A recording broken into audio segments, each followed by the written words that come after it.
Bir bemaza buzoq o'rtog'ini yo'ldan uribdi aka. Ey, agar oilani ikkita qilsang borki, xotinni ikkita qilsang mana shunaqa bo'lar ekan. Bittasi sho'rva qilsa, bunisi qizg'anib osh qiladi. Bunisi yuvsa kiyimini, bunisi dazmollaydi. Bunisi qo'lingni uqalasa, bunisi oyog'ingni.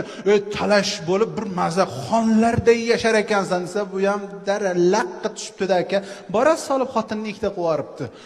Endi qayerda bittasi sho'rva, bittasi osh. Ortib qolgan ovqatini bermayotganimish. Bittasi yuvadi, bittasi dazmal qayda, yechgan kiyimi 10 kun bir joyda turibdi, birov olmabdi.